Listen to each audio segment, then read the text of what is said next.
Bismillahirrahmanirrahim. Assalamualaikum warahmatullahi wabarakatuh. Sahabat-sahabat Bimha, inilah tayangan, tontonan, sekaligus tuntunan dalam mengarungi kehidupan dunia dan akhirat menuju keselamatan. Sahabat-sahabat Bimha, selamat menyaksikan.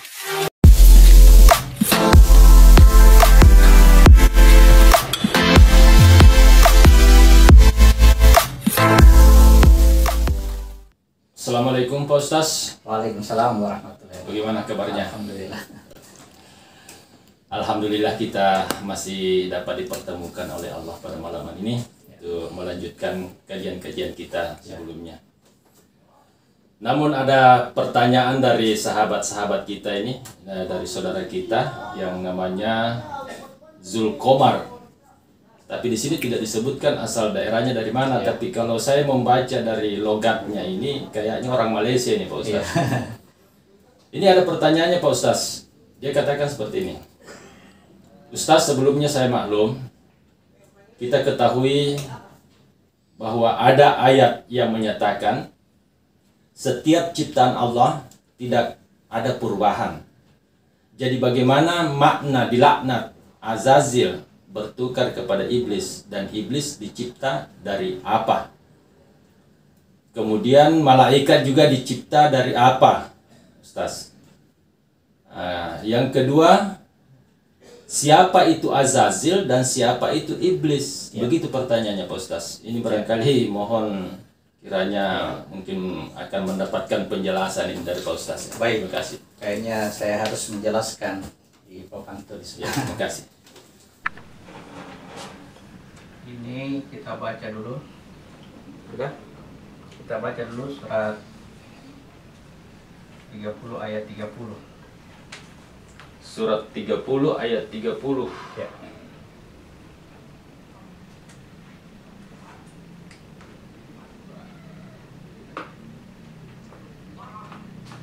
Enggak, sepotong ini nanti. Artinya saja Pak Ustaz Ya, ya. dibaca. Maka hadapkanlah wajahmu dengan lurus kepada agama Allah. Ya. Sesuai fitrah Allah, disebabkan Dia telah menciptakan manusia menurut fitrah itu. Ya. Tidak ada perubahan pada penciptaan Allah. Itulah agama yang lurus, tetapi kebanyakan manusia tidak mengetahuinya. Ya, jadi saya mau ambil kalimat la tabdila li khalqillah. Tidak ada perubahan pada penciptaan Allah. Sesuai pertanyaan tadi yang mengatakan bahwa setiap ciptaan Allah itu tidak mengalami perubahan. Ya, itu yang harus digarisbawahi, bahwa yang dimaksud dengan la tabdila li khalqillah pada kalimat ini adalah tentang penciptaan manusia. Bahwa Allah itu ketika menciptakan manusia, sejak manusia pertama sampai manusia terakhir nanti itu sama. Tidak sama mengalami fitrahnya. perubahan, secara fitrah sama. Jadi kalau seumpamanya Nabi Adam diciptakan dari tanah, katakanlah manusia diciptakan manusia pertama diciptakan dari tanah, maka manusia sekarang sampai manusia terakhir juga seperti itu. Ya. Kalau manusia diciptakan dari laki-laki dan perempuan, maka manusia pertama sampai manusia terakhir juga seperti itu. Ya. Ada lagi manusia diciptakan dari air atau dari setetes mani, semuanya sama. Tidak ada pengecualian. Nah, itulah yang disebut dengan agama yang lurus. Jadi kata la tabdila li khalqillah mengarah kepada penciptaannya manusia. Adapun penciptaan yang lain, yang tugas manusia sebagai khalifah adalah merubah ciptaan Allah yang ada di muka bumi ini menjadi sesuatu yang bermanfaat. Misalnya dari pohon kayu dirubah menjadi rumah, dirubah menjadi meja, itu tugas seorang khalifah. Atau dari besi dirubah menjadi alat transportasi dan sebagainya. Jadi yang perlu dipahami di situ adalah pemahaman bahwa setiap ciptaan itu tidak mengalami perubahan, itu perlu digarisbawahi. Bahwa yang disebutkan la tabdila li khalqillah itu adalah ketika Allah menciptakan manusia tidak mengalami perubahan. Oke, itu yang pertama. Kemudian yang kedua, kata Azazil. Asazil ini pengetahuannya dari mana ya? Jadi yang kita bahas di sini adalah apa yang kita dapatkan dari Al-Quran dan belum kita pahami, itu bisa kita jelaskan. Asazil ini kalau kita berbicara di luar dari Al-Quran, orang menjelaskannya bahwa dia ini adalah seorang malaikat yang kemudian dikutuk menjadi iblis. Itu karena menjadi iblis. Dan itu saya tidak mau campuri karena sumbernya sampai hari ini saya belum dapatkan, kecuali yang saya baca dari Al-Quran. Itu boleh saya jelaskan. Kemudian adapun yang dimaksud dengan dikutuk, nah itu dikutuk itu artinya dia ditempatkan pada tempat yang paling rendah. Tempatkan pada sama halnya dilaknat ya, dilaknat atau dikutuk ya. Dia ditempatkan pada titik yang serendah-rendahnya, paling rendah. Kemudian apalagi penciptaannya malaikat dan iblis. Perhatikan dulu yang kaitannya dengan penciptaan manusia. Ketika Allah itu hendak mencipta, yang diutamakan itu adalah penciptaannya manusia. Karena dia akan menciptakan khalifah, penggantinya. Saya perumpamakan seperti misalnya, ketika di dalam pikiran kita mau membuat sebuah meja, ya, katakanlah kita mau membuat sebuah meja, kita sudah terbentuk di dalam pikiran kita itu gambar meja bagaimana yang akan kita bentuk itu. Ya. Nah, Dibayangkan maka mulailah kita ambil itu dari sebatang pohon, ya, dari sebatang pohon. Katakanlah begini pohonnya. Dari sebatang pohon ini kita pangkas daun-daunnya, ya, karena yang mau diambil batangnya, kayunya. Nah, kemudian dari kayunya ini kita lepas lagi kulitnya, kita ambil sat kayunya, dan sebagainya. Sesudah itu diolah ini kayu ini, yang pada akhirnya akan menjadi meja seperti yang sudah tergambar dalam pikiran kita. Maka meja inilah yang disebut dengan penciptaannya manusia, perumpamaan dari penciptaannya manusia. Adapun penciptaan makhluk yang lain adalah ampas, sisa-sisa dari pohon ini. Sisa dari pohon ini terciptalah makhluk yang lain. Oh, jadi asalnya manusia dan makhluk yang lain itu dari satu asal gitu. Dari diri yang satu. Dari diri yang satu, iya. Dari diri yang satu keluar aku ini yang mau dicipta. Iya. Untuk bisa menciptakan ini menjadi khalifah, diciptakanlah segala sesuatu yang lain. Berarti duluan manusia dicipta ini. Ini yang mau dicipta manusia. Sesuatu. Dicipta manusia mau dijadikan khalifah di muka bumi. Jadi inilah inti utama dari sebuah penciptaannya Allah, bahwa yang mau diciptakan itu adalah manusia yang akan dijadikan khalifah di muka bumi. Sehingga untuk bisa menjadikan khalifah di muka bumi, maka terciptalah segala sesuatu yang lain. Tujuannya ini untuk apa? Untuk ini yang mau dicipta. Sehingga yang lain itu, makhluk yang lain itu adalah sisa-sisa dari penciptaannya aku ini. Dari sebatang pohon ini yang saya perumpamakan tadi pohonnya. Jadi kalau kita berbicara penciptaan yang pertama itu manusia, Pak Ustaz ya? Aku. Ya, kita sebut sebagai manusia. Dan inilah sebutlah dia manusia pertama. Kalau memang ada manusia yang lain, ini yang akan di dalam perencangannya Allah, bahwa aku inilah yang akan dia buat. Aku inilah yang akan dijadikan sebagai penggantinya. Maka untuk bisa sampai ke sana, dibuatlah makhluk yang lain. Nah, kita lihat perjalanannya aku dulu. Aku ini dalam perjalanannya sampai menjadi khalifah, mengikuti rumus Tuhan sendiri, rumus nama Allah. Ya. Adalah aku rahasia namanya alif, aku ruh ini namanya lam, ini jiwa adalah lam, jasad adalah ha.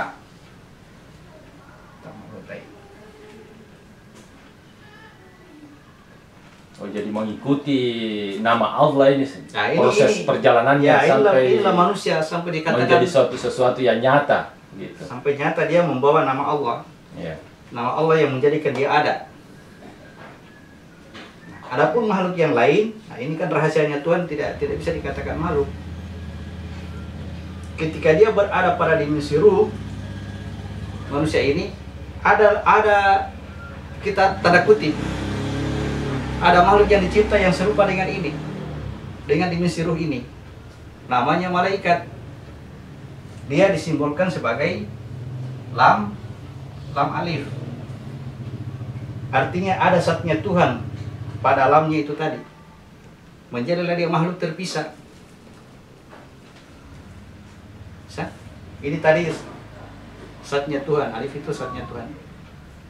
Jadi yang memisahkan dari zatnya Tuhan ke makhluk yang lain itu apa yang membatasi di situ, Pak Ustaz? Tidak bisa disebut membatasi karena dia tidak bisa disebut makhluk kalau tidak ada zatnya Tuhan pada dirinya. Oh iya ya. Ada pasangannya yang menjadikan alif ini terhijab oleh cahaya itu. Cahayanya disebutlah ini malik kekuasaannya atau ya malaikat. Malaikat itu artinya kekuatannya Tuhan. Kalau di wilayah alamnya pada penciptanya manusia disebut dia ruh, tidak dapat dikatakan makhluk. Ini pertanyaannya nih Pak Ustaz, malaikat itu diciptakan dari apa? Ini sumbernya, dia adalah cahaya yang melekat pada dirinya itu zat Tuhan. Disebutlah dia malaikat. Jadi kalau katakan dari mana sumbernya? Apakah dari sesuatu baru ditiupkan ruh? Tidak. Dia adalah cahaya Allah yang melekat padanya zat Tuhan. Disebutlah dia malaikat. Ya. Dari apa? Dari diri yang satu. Kalau semua sumber dari diri yang satu, sumber awal semua penciptaan itu dari diri yang satu. Sumbernya dari situ ya, dari Ya, nafsun nafsun wahidah. Ya. Nafsun wahidah ini milik Tuhan. Tuhan itu qiyamuh binafsi, dia berdiri pada nafsnya. Ya, disebut nafsun wahidah, berarti sebelumnya tidak berpasangan, tidak dapat dikatakan sebagai ciptaan. Dari sinilah semua penciptaan itu dari diri yang satu ini. Yang pertama dia keluarkan rahasianya. Sesudah itu diciptakan makhluk yang lain. Dari diri yang satu muncul pasangannya, terpancarlah cahaya. Cahaya itu melekat zatnya Tuhan. Disebutlah dia malaikat. Bisa dipahami? Iya. Ya, kemudian di bawahnya itu ada lagi cahaya berikutnya. Tapi cahaya itu terbalik, ya. Melekat zat Tuhan di situ menjadikan alifnya terbalik. Ya. Lam alif terbalik. Dia menjatuhkan zatnya Tuhan. Menjatuhkan zatnya Tuhan. Nah, disinilah yang disebut dengan alamnya jin. Atau yang kalau ini pimpinannya malaikat namanya Jibril, ya, ini pimpinannya jin namanya iblis.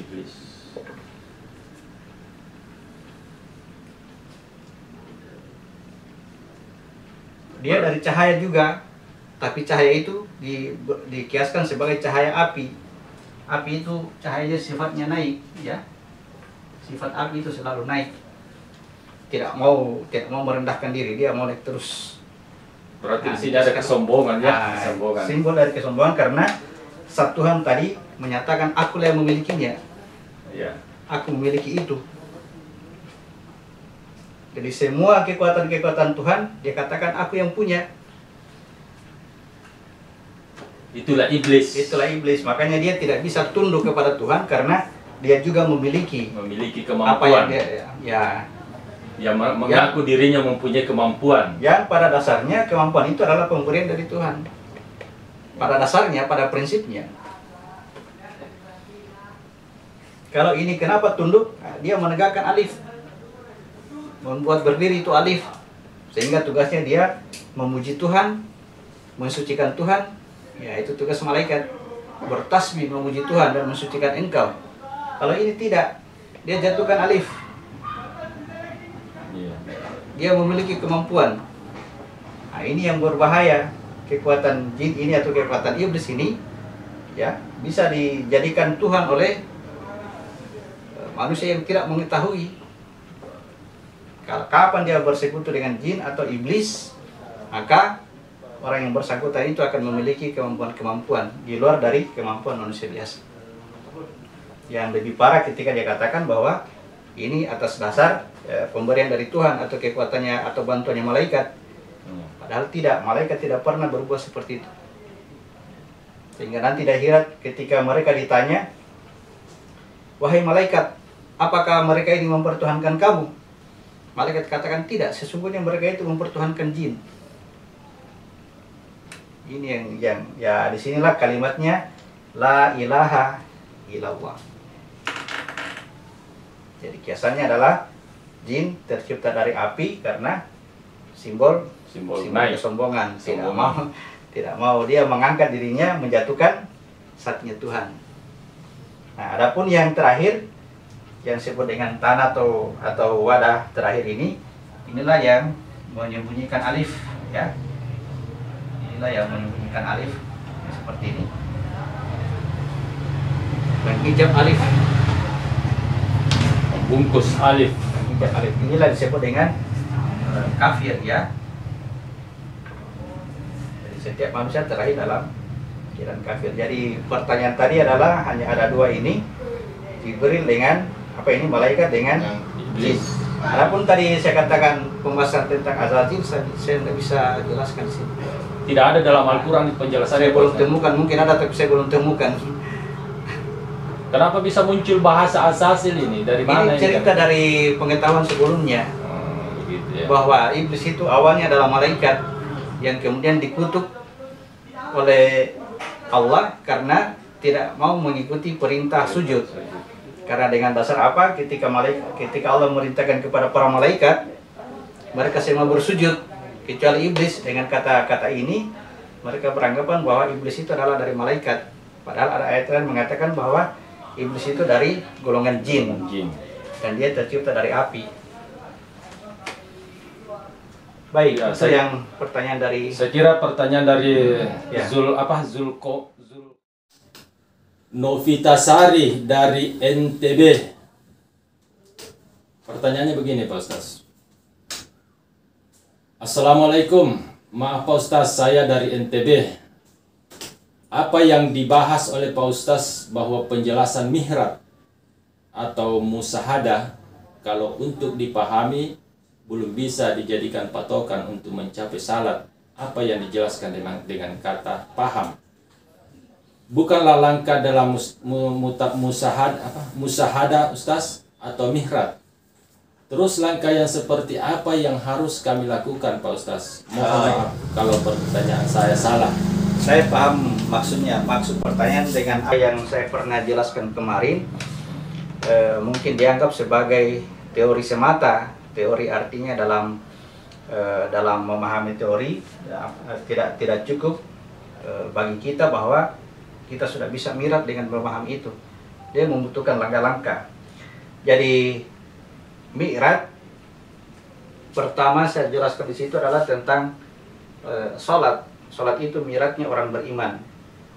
Ya, yang kita kerjakan selama ini mungkin kita bisa ragu karena di dalam praktik sholat kita tidak pernah ada ciri-ciri bahwa terjadi mihrab. Nah, dalam kajian kita dikupas tentang perjalanan nabi-nabi. Perjalanan nabi-nabi di dalam Al-Quran itu ternyata menunjukkan sebuah perjalanan Isra dan Mi'rajnya Nabi. Nah, itulah yang dipakai dalam mempraktikkan sholat. Nah, di dalam cerita nabi-nabi itu kita diharapkan untuk menggerakkan perjalanan Mi'raj itu melalui sholat pada diri kita. Jadi pada diri kita nanti bergerak dari rumah, kemudian ke Baitullah, dari Baitullah naik sampai ke masih perjalanan horizontal ke Baitul Maqdis, kemudian menembus 7 penjuru langit. Ya, di atas itu kemudian di atas langit kemudian ada surga. Ya, sesudah surga menemukan Sidratil Muntaha. Di atas Sidratil Muntaha baru ars. Sinilah yang disebut dengan musyahadah, bersyahadat. Nah, yang kita praktikkan di dalam sholat kita ini adalah agama Ibrahim, milah Ibrahim. Kenapa? Kita menggunakan jasad untuk melakukan perjalanan. Dan ini perintah Allah, ikuti fattabi'u millata Ibrahim, ikuti agama nenek moyang Ibrahim. Artinya lakukan itu dengan praktik jasad. Sesudah itu, kalau ini tepat perjalanannya, berdasarkan titik ini perjalanannya tepat, baru kita doakan yang berjalan, namanya Muhammad, aku, pada diri kita ini, kita doakan gaibnya. Ya Allah, perjalankan, selamatkan Muhammad, Allahumma sholli ala Muhammad, wa ala ali Muhammad, kama sholaita ala Ibrahim, wa ala ali Ibrahim. Ya Allah, selamatkan ini aku, sebagaimana engkau telah selamatkan Ibrahim. Jadi kuncinya di sini dulu, perbaiki dulu praktek sholatnya. Kenapa dikatakan bahwa standar keselamatan itu Ibrahim, Pak Ustaz? Sedangkan Muhammad kan sudah dijamin keselamatannya dalam Al-Quran. Bukan pertanyaannya kenapa. Yang menjadi ajarannya itu adalah bahwa di dalam ucapan syahadat itu kita melihat yang diajarkan oleh Muhammad bahwa keselamatannya Muhammad, Allahumma sholli ala Muhammad, keselamatannya Muhammad disandarkan kepada kama sholaita ala Ibrahim, sebagaimana keselamatan kepada Ibrahim. Jadi itu rumus yang diajarkan Muhammad. Bagaimana gaibnya tergantung ini lahiriannya. Begitu maksudnya. Jadi kalau lahiriannya bagus, lahiriannya tepat, kita sudah berjalan pada dimensi lahiriah, maka batiniannya urusan Allah.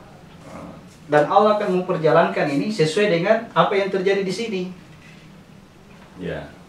Nah, kita baca surat 41 ayat 53. Kami akan memperlihatkan kepada mereka tanda-tanda kebesaran kami di segenap penjuru dan pada diri mereka sendiri, sehingga jelaslah bagi mereka bahwa Al-Quran itu adalah benar.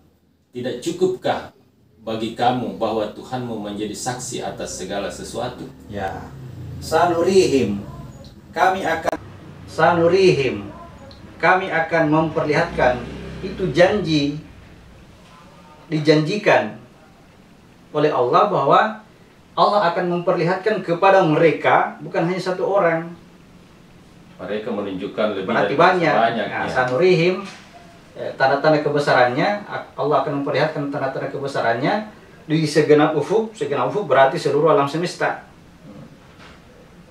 Tapi juga pada diri mereka, sehingga jelas bahwa anhaul haq, ini adalah kebenaran, ini adalah al-haq.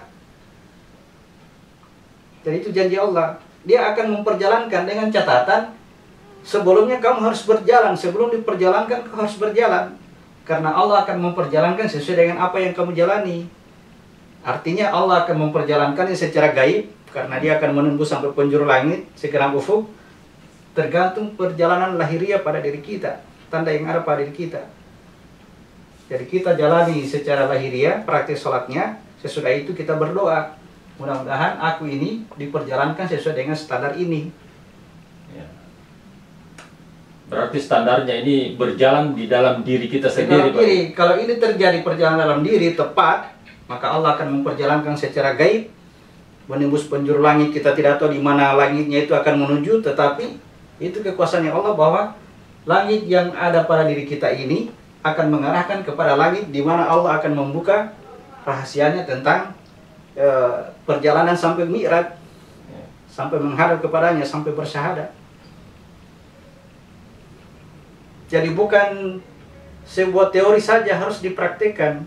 Dengan catatan kita mesti terlebih dahulu pahami tentang perjalanan-perjalanan pada diri kita ini. Dan perjalanan ini akan dibahas melalui kajian cerita nabi-nabi, kisah para nabi. Khususnya disebut dengan ulul asmi, nabi-nabi yang mereka itu mempunyai kelebihan tersendiri, diberikan kelebihan pada mereka. Sebenarnya adalah memberikan tanda perjalanan pada diri kita. Berarti untuk mengetahui ini Pak Ustaz masih banyak teori-teori yang perlu kita ketahui dari perjalanan para nabi ini untuk bisa masuk kepada teori praktek. Makanya diperintahkan baca kitabmu, dirikan sholat. Baca kitabmu, dirikan sholat. Surat 29 ayat 45.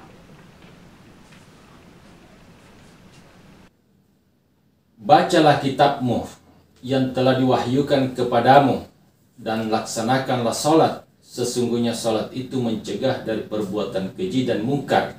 Dan ketahuilah, mengingat Allah itu lebih besar keutamaannya dari ibadah yang lain. Allah mengetahui apa yang kamu kerjakan. Ya. Jadi bergandengan antara baca kitab, dirikan sholat. Baca kitab, dirikan sholat. Kita mulai dari sholat yang kita kerjakan secara biasa karena gerakannya seperti itu, seperti yang diperlihatkan oleh Nabi. Shallu kama ra'aitumuni usolli. Sholatlah sebagaimana engkau melihat aku sholat. Tidak ada lagi gerakan lain, tetapi hanya diiringi dengan pengetahuan. Pengetahuan itu berasal dari baca kitab. Nah, inilah yang akan kita dapatkan rahasia sholat dalam pengetahuan itu. Ternyata yang kita kerjakan ini bukan hanya lahiriah, ada batiniannya. Ya, jadi sholatlah sebagaimana engkau melihat aku sholat, artinya gerakan lahiriahnya, gerakan yang kita lihat seperti itu, tidak ada gerakan tambahan. Tetapi ada rahasia ketika kita kerjakan, orang lain tidak bisa tahu. Kalau kita bergerak, orang lain bisa tahu. Kita sujud kelihatan, kita bangun dari sujud kelihatan. Tapi kalau praktik batiniannya kita kerja, orang lain tidak tahu. Jadi tetap kondisinya sama, kelihatannya sama, tetapi itu akan menunjukkan kualitas.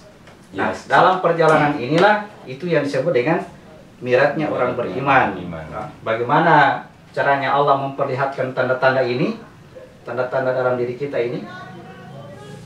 Surat 17 ayat 1. Surat 17 ayat 1.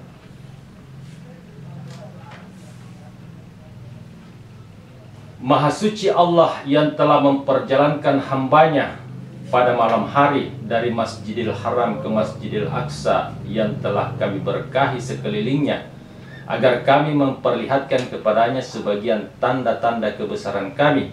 Sungguh dia maha mendengar, maha melihat. Ya, jadi di satu sisi Allah menjanjikan, aku akan memperlihatkan tanda-tanda kebesarannya di segenap ufuk. Nah, bagaimana caranya untuk diperlihatkan itu? Allah perjalankan. Maha suci Allah yang telah memperjalankan hambanya pada malam hari dari Masjidil Haram ke Al-Masjidil Aqsa yang telah diberkahi sekelilingnya, ya, untuk diperlihatkan sebagian dari tanda-tandanya. Selalu itu sebagian. Ya, kenapa ayat ini akan berlangsung kebenarannya mutlak bahwa setiap kali kita melihat tanda yang diperlihatkan itu hanya sebagian. Kenapa? Karena tanda keseluruhannya, kalau kita diperlihatkan keseluruhannya, berarti kita sudah diperlihatkan kepada ini, kepada ruh ini, kepada al-haq. Kalau ini yang diperlihatkan, ya itu ada dua kemungkinan. Kalau ini yang kita lihat secara full, ada dua kemungkinan. Kalau kita ditunjuk oleh Allah untuk sebagai penyampai kepada saudara-saudara kita yang lain, maka kita akan tetap hidup. Kita dikasih waktu. Tapi kalau tidak, kapan melihat ini? Itulah tanda kematian. Harus pulang. Tapi kenapa di sini harus malam hari diperjalankan, Pak Ustaz? Malam itu artinya orang lain tidak tahu. Jadi meskipun secara lahiriah terjadi di siang hari, orang lain tidak tahu bahwa terjadi perjalanan pada diri kita. Oh, itu dikatakan malam hari. Orang lain tidak tahu. Jadi kejadiannya secara alam hitungan dunia kita ini sepertinya terjadi di siang hari. Ya. Seperti yang saya pernah cerita. Jadi pengertiannya di sini malam hari, pengertiannya adalah orang yang tidak rahasia, tahu. Jadi walaupun siang hari bisa saja Tuhan memperjalankan. Perjalanan rahasia. Nah, perjalanan jadi rahasia. Malam hari itu bukan malam waktu kita, bukan. Biar siang juga biasanya bisa. Di dalam diri. Secara lahiriah ya kejadiannya pada siang hari. Ya. Tetapi dia mengalami perjalanannya pada dirinya dan orang lain tidak tahu. Itulah perjalanan di malam hari. Kemudian persyaratannya dia harus jadi hamba. Persyaratannya itu harus jadi hamba. Iya, kalau tidak jadi hamba bagaimana dia bisa menjalankan? Ya, kemudian negerinya harus diberkahi. Ini negeri harus diberkahi. Pengertian diberkahi itu, Pak Ustaz? Diberi kelebihan, diberi kesempurnaan, tidak ada yang cacat. Diberkahi itu mulai kapan dia negeri ini diberkahi? Ketika orangnya beriman dan bertakwa. beriman dan bertakwa itu secara konsep terkecilnya adalah melaksanakan tugas kekhalifahan. Oh, iya, iya. Belajar pengetahuannya kemudian praktekkan itu beriman bertakwa. Mengaplikasikan dalam kehidupannya. Ya, nanti negeri ini diberkahi secara batiniah, secara lahiriahnya. Perhatikan makanan yang menyusun negeri ini. Ya, jangan sampai makanannya dari bukan haknya yang bukan haknya masuk yang ke dia sini, makan. ya, harus bertobat dulu. Ya, begitu ya. Ya, dikasih kesempatan untuk bertobat. Nah, itu diberkahi negerinya baru bisa diperjalankan. Iya. Ya, hamba Allah namanya ya Muhammad, yang diperjalankan itu hanya Muhammad. Ya, Muhammad itu aku dalam diri kita yang berjalan ke sini. Nah, itulah si anak yatim yang berjalan itu, anak yatim pada diri kita. Bapaknya ini tadi, ini yang saya maksud yang bapaknya, ini harus Abdullah, ini harus hamba. Bapaknya namanya Abdullah. Ibunya jasadnya Aminah, harus laksanakan amanah. Nah, itu disebut dengan iman dan takwa. Dia laksanakan amanah. Ibunya Aminah, bapaknya Abdullah, baru anaknya Muhammad, dia lagi yang berjalan. Kalau tidak terpenuhi konsep itu tidak bisa jalan. Abdullah maksudnya Abdullah jasadnya, Pak Ustaz. Jasadnya. Kita lahiriah dan batiniah. Lahiriahnya namanya Aminah, batiniah namanya Abdullah. Pada jasad kita ini ada lahiriah dan batiniah. Terus anaknya disebut Muhammad. Anak yang berjalan ini si anak yatim. Itu yang berjalan. Itulah aku tadi rahasianya Allah ini yang berjalan dari titik terendah Salim dan Buruh kembalikan ke Salim. Anak yatim. Oh, itu yang disebut dengan anak yatim untuk mau dipertemukan bapaknya. Kembali bapaknya. Berlaku terhadap anak yatim. Saya kira pertanyaan dari dua pertanyaan bisa dipahami karena agak panjang lebar apa yang dijelaskan oleh Pak Ustaz. Sementara ini kita akhiri dulu. Wabillahi taufiq wal hidayah. Assalamualaikum warahmatullahi wabarakatuh. Waalaikumsalam warahmatullahi wabarakatuh.